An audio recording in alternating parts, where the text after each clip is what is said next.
ପିଲାମାନେ ଆଜି ଆମେ ଶିଶୁମାନଙ୍କର ଶିକ୍ଷା ଅଧିକାର ଆଇନ 2009 କ'ଣ? ଠିକ୍ ଅଛି, ଏହାର ମୁଖ୍ୟ ଧାରା ଗୁଡ଼ିକ କ'ଣ ଲେଖ। ଏଇଟା ସବୁଠାରୁ VVI very very important question. ଆକୁ ସମସ୍ତେ ଲେଖି ରଖ ବା ନୋଟ୍ କରିକି ରଖ। ତୁମମାନଙ୍କୁ ଏବେଠୁ ମୁଁ ଜଣାଇ ନେଉଛି, ଯାହାକି ମୋଷ୍ଟ ଇମ୍ପୋର୍ଟାଣ୍ଟ ଆଉ ଭେରିଏବଲ୍ କ୍ୱେଶ୍ଚିନ୍, ଯାହାକି ବହୁତ ଥର ବି ଆସିଥାଏ। ଠିକ୍ ଅଛି, ଶିଶୁମାନଙ୍କର ଯେଉଁ 2000 ଶିକ୍ଷା ଅଧିକାର ଯେଉଁ ଥାଏ 2009ରେ, ସେର ଆଇନଟା କ'ଣ, ସେଇଟା ଆମେ ତା ବିଷୟରେ ଆଜି ଆମେ ଜାଣିବା। ତା ସହିତ ତାର ଧାରା ଗୁଡ଼ିକ କ'ଣ, ସବୁ ଇଜି ଆଉ ସିମ୍ପଲ୍ ଧାରା ଅଛି, ତୁମେ ଥରେ ଥରେ ପଢ଼ିଲେ ମନେ ରହିଯିବ। ତ ପ୍ରଥମେ ଚାଲନ୍ତୁ ଡେରି ନକରି ଦେଖିବା। ଦେଖ କ'ଣ ଦେଇଛି ନା, ପ୍ରାଥମିକ ଶିକ୍ଷା ବା ଶିକ୍ଷା ବ୍ୟବସ୍ଥାର ଭିତ୍ତିଭୂମି। ପ୍ରାଥମିକ ଶିକ୍ଷା ବ୍ୟବସ୍ଥାର ଭିତ୍ତିଭୂମି, ଏହି ଭିତ୍ତିଭୂମି ଉପରେ ମାଧ୍ୟମିକ ଶିକ୍ଷା ଓ ଉଚ୍ଚ ଶିକ୍ଷା ଦଣ୍ଡମାନ।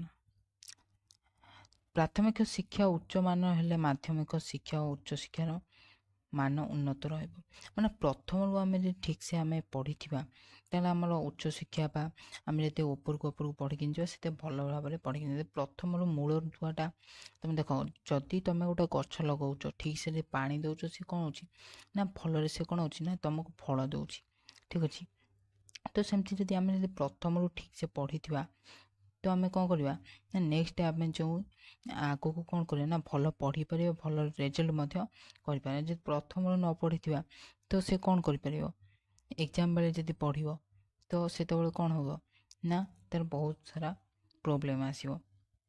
ସେଇଟା ସେ ଦେଇଛି। ତ ଦେନ୍ ଦେଖ କ'ଣ ଦେଇଛି, ସେଇଟା ପୁରା ଏକ୍ସପ୍ଲେନ୍ ମଧ୍ୟ କରିଛି।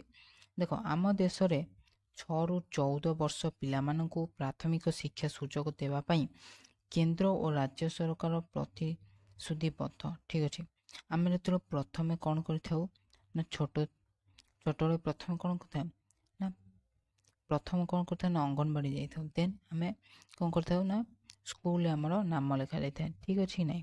ଆଚ୍ଛା, ମାଗଣା ଓ ବାଧ୍ୟତାମୂଳକ ଶିକ୍ଷା ନିମନ୍ତେ ଶିଶୁମାନଙ୍କର ଅଧିକାର ନିୟମ 2009ର କାର୍ଯ୍ୟକାରୀ ହୋଇଅଛି। ମାଗଣା ଆମର କ'ଣ ସରକାରୀ ସ୍କୁଲରେ ମାଗଣା ନିଶ୍ଚିନ୍ତ ଏଇଟା ଏବଂ ବାଧ୍ୟତାମୂଳକ। ଠିକ୍ ଅଛି, ଏଇଟା କେବେ 2009ରେ କାର୍ଯ୍ୟକ୍ରମ ହୋଇଛି। ଏଇଟା ଦେଖ ମୋଷ୍ଟ ଇମ୍ପୋର୍ଟାଣ୍ଟ ପଏଣ୍ଟ। ଠିକ୍ ଅଛି, ତ ତୁମେ ପ୍ରଥମ ପଏଣ୍ଟକୁ ଟିକେ ଭଲ ଭାବରେ ମନେ ରଖି ଲେଖିବ, ଯାହାଫଳରେ କି ତୁମେ ଭଲ ରେଜଲ୍ଟ କରିପାରିବ। ପ୍ରଥମରୁ ଏଇଟା ମୁଁ ତୁମକୁ ସବୁବେଳେ ଜଣେଇଛି। ଦେନ୍ ଦେଖ ସେ କ'ଣ କହୁଛି ନା, ପ୍ରତ୍ୟେକ ପିଲାର ଶିକ୍ଷାର ମୌଳିକ ଅଧିକାରକୁ ସାବ୍ୟସ୍ତ କରିବା ଓ ପ୍ରାଥମିକ ଶିକ୍ଷାକୁ ସାର୍ବଜନୀନ ଆଇନ ନ୍ୟାୟ ମନ୍ତ୍ରଣାଳୟ ଦ୍ୱାରା, ତାପରେ ଦେଖ ଏଠି ଠିକ୍ ସେ ଲିଭି ଯାଇଛି, ତ ମୁଁ ଏଠି ତୁମକୁ ଜଣାଇ ନେଉଛି। ଦିଆଯାଇଥିବା ପ୍ରସ୍ତାବ ଗୁଡ଼ିକ 26 ଅଗଷ୍ଟ 2009 ରାଷ୍ଟ୍ରପତି ସମ୍ମତି ଲାଭ କରେ, ତାହା ଆଇନର ପରିଣତ ହୋଇଅଛି। ଠିକ୍ ଅଛି, କେବେ ନା 26 ଅଗଷ୍ଟ 2009ରେ ତାହା କ'ଣ ଆଇନରେ ପରିଣତ ହୋଇଅଛି। ଆଇନଗତ 6ରୁ 14 ବର୍ଷ ବୟସର ସମସ୍ତ ଶିଶୁକୁ ମାଗଣା ଏବଂ ବାଧ୍ୟତାମୂଳକ ଶିକ୍ଷା ଦିଆଯିବ। ଠିକ୍ ଅଛି, ଯଦି ଶିଶୁ ଏହି ଅଧିକାରକୁ କେହି କ୍ଷୁଣ୍ଣ କରେ, ତେବେ ସେ ଆଇନ ଅନୁଯାୟୀ ଦଣ୍ଡିତ ହେବ। ଠିକ୍ ଅଛି, ଏଇଟା ଟିକେ ପୁରା ବ୍ଲୋର ଦେଖାଯାଉଛି, ମୁଁ ତୁମମାନଙ୍କୁ ଜଣାଇ ନେଉଛି। ସେ ଏଠି କ'ଣ କହୁଛି ନା, ଯଦି ତାଙ୍କର କ'ଣ ଛୋଟ ପିଲା ଯେ ବା ଶିଶୁ 6ରୁ 14 ବର୍ଷ ବୟସରେ ମାଗଣା ଏବଂ ବାଧ୍ୟତାମୂଳକ ସରକାରୀ ସ୍କୁଲ, ତୁମେ ତ ଜାଣିଥିବ, ଯଦି ସେ ଅଧିକାରକୁ କେହି ବି ଛଡ଼େଇ ନେଉଛି ବା କ୍ଷୁଣ୍ଣ କରୁଛି, ସେ ଦଣ୍ଡିତ ହେବ। ତ ଏକ୍ଜାମ୍ପଲ୍ ମୁଁ ତୁମକୁ ଦେଉଛି, ତ ତୁମେ ମାନେ ଏକ୍ଜାମ୍ପଲ୍ ଦେଉଛି ଯେ କି ତୁମେ ଫିଲ୍ମରେ କିମ୍ବା ତୁମ ଆଖପାଖରେ ଚାରିପାଖରେ ଯଦି ଦେଖିଥିବ, ଫିଲ୍ମରେ ତ ସମସ୍ତେ ଦେଖିଥିବ, ଯେମିତିକି ଛୋଟ ଛୋଟ ପିଲାଙ୍କୁ କାମ କରୁଛନ୍ତି, ଏକ୍ଜାମ୍ପଲ୍ ସ୍କୁଲକୁ ନ ପଠାଇ କାମ କରୁଛନ୍ତି। ଠିକ୍ ଅଛି, ତ ସେଇଟା କ'ଣ, ସେଠି ଗୋଟେ ଦଣ୍ଡନୀୟ କି ନାହିଁ? ତ ସେମିତି ତୁମ ଆଖପାଖରେ ଯଦି ତୁମେ ଦେଖିଥିବ, ତ ସେମାନେ କ'ଣ କରିଥାନ୍ତି ନା ସ୍କୁଲକୁ ନ ପଠାଇ ଛୋଟବେଳେ ତାଙ୍କୁ କାମରେ ଲଗାଇ ଦେଇଥାନ୍ତି। ଠିକ୍ ଅଛି, ଏଇଟା ସେ କହୁଛି କି ସେ ଦଣ୍ଡିତ ହେବ ନିଶ୍ଚିନ୍ତ। ଦେନ୍ ଦେଖ କ'ଣ କହୁଛି ନା, 2009 ଅନୁଯାୟୀ କେନ୍ଦ୍ର ସରକାର ଏହି ଅଧିନିୟମ ପ୍ରଣୟନ ପରେ ପ୍ରତ୍ୟେକ ରାଜ୍ୟ 2010 ମସିହାରେ ତାଙ୍କ ରାଜ୍ୟ ଏହି ଅଧିନିୟମ କାର୍ଯ୍ୟକାରୀ କରିଛନ୍ତି। ଓଡ଼ିଶାରେ 2010 एप्रिल 1 तारिख सरकार यही अधिनियम को लागू कर केबे करछंती ना एमती पके ओडिशार 2010 एप्रिल 1 तारिख मन रखियो। ठीक अछि एई सब जो पॉइंट गुडा मेन पॉइंट एको सब मन रखियो एवं एही आधार रे शिक्षा अधिकार नियम 2010 प्रणयन करछंती। ठीक अछि ये जो एतिक मु तुमको जणैली एई एतिक पॉइंट तार रहला मेन पॉइंट।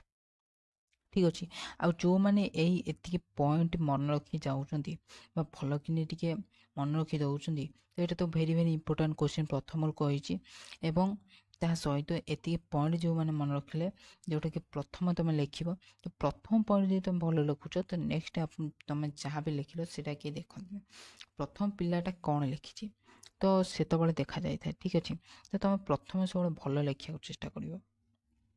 ठीक अच्छे तो एटा से जनइला कि दंडित हम माने जी भी शिशुर अधिकार को क्षुण करवा अधिकार छड़े नब से दंडित हम। तो यहाँ केबे होइछि ना ओडिशार 2010 एप्रिल 1 तारिख सरकार अध्ययनटा लागू होइछि। मन रहा समस्त देन देख कौन देछि ना यही अधिनियम 7टी अध्याय रही अछि एवं 38टी धारा रही अछि। ठीक अच्छे प्रति धारार उपधारा रही है धारा अमान्य करुवा व्यक्ति को जोरिमाना बा आईन अनुଯାयी दंड देवार बंदोबस्त रही सेगुड़िक निम्न आलोचित। देख ये जो धारा गुड़िक मुझे तुम मानक एवं जनइबी। ठीक अच्छे ये जो धारा गुड़िक तुमने देख जान से धारा गुड़िक इजी माने तुम मैंने आगुरी जान स्कूल कौन घटुची स्कूल केमिति माने ना लिखा जाए था कौन हो सबू जिनस पूरा देटा थे थे पढ़ीद मन रही किसी प्रोब्लेम ना।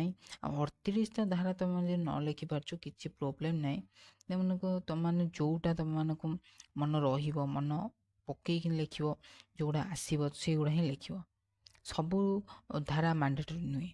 ठीक अच्छे तो देन देख कौन से देछि जदि तुम मैंने ये तो ब्लोर देखा जाउची तो मैंने बर्तमान जाए जदि नोट करना तेल मुझे तुम को जन नौची जे आमर टेलीग्राम डिस्क्रिप्शन दिया जाए टेलीग्राम रे पीडीएफ जाइए जॉइन हो पीडीएफ डाउनलोड कर पारिबो। ठीक अच्छे अच्छा देख धारा देछि कौन प्रथम देछि देख प्रथम देला तुमर 6 ରୁ 14 वर्षर प्रत्येक शिशु प्राथमिक शिक्षा पर्यंत निकटस्थ विद्यालय मागणा बाध्यतामूलक शिक्षा पाइब। तो मैं ये देख ये कौन तुमने प्रथम पढ़ी आसिल माने मुझे तुमको जनइली मैंने ये पाइब बाध्य कहीं यहाँ बाध्यतामूलक यहाँ सरकारी स्कूल के भी माने टंकाटा भी खर्च करा पड़ोनी। ठीक अच्छे एथिपाई कौन प्रकार अर्थ दाबी करें ना।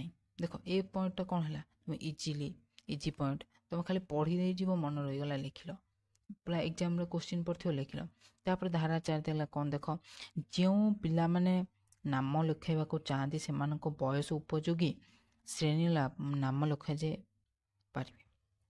ठीक अच्छे यहाँ गोटे पॉइंट बढ़िया पॉइंट मन रखीदेल तापर देख कौन देला ना देख 6 नंबर देला धारा 6 नियम अनुसार प्रत्येक पिला को विद्यालय सुविधा जोगाई देवा दायित्व कर्तृपक्षर रहिबो। ठीक अच्छे नियम अनुसार जे तुम कर्तृपक्ष थे स्कूल रे। ठीक अच्छे से कौन करें ना पिला को सुविधा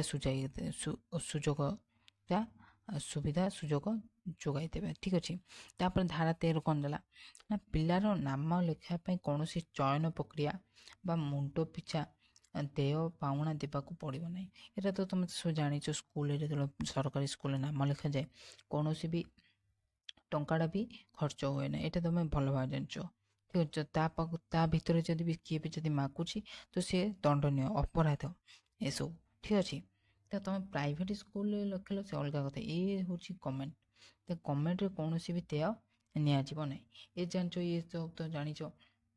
तो यही जो पॉइंट तुम लिखिए पढ़ी दे गल बास लिखिल गोटे आराम से पॉइंट देख लिख point I double I triple I. ठीक अच्छे आ गोटे कथा सब मन रख पॉइंट दे लिख तो ये देख आपको पढ़ी दे गल आराम से मन रहा ये सब नॉर्मल। देख जो गुड़ा खटुची तुम से गुड़ा ही देख धारा 14 कौन देला देख नाम लिखापी बयस प्रमाण पत्र आवश्यकता ना।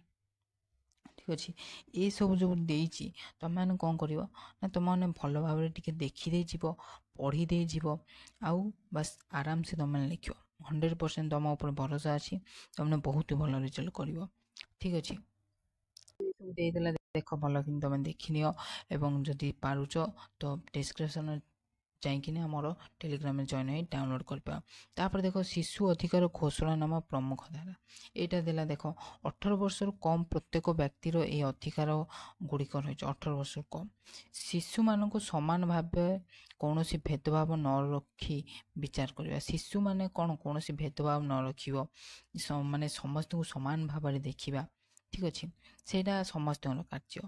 ତାପରେ ଶିଶୁ ଅଧିକାର ସୁରକ୍ଷା ଦାୟିତ୍ୱ ହେଉଛି ସରକାରଙ୍କର ସବୁ ଶିଶୁମାନେ ଯେତେବେଳେ ସ୍କୁଲ ଯାଇଥାନ୍ତି ସେମାନେ ସରକାରମାନଙ୍କର ଦାୟିତ୍ୱ ପ୍ଲସ୍ ସାର୍ ଆଉ ମ୍ୟାମ୍ଙ୍କର ଦାୟିତ୍ୱ ଠିକ୍ ଅଛି।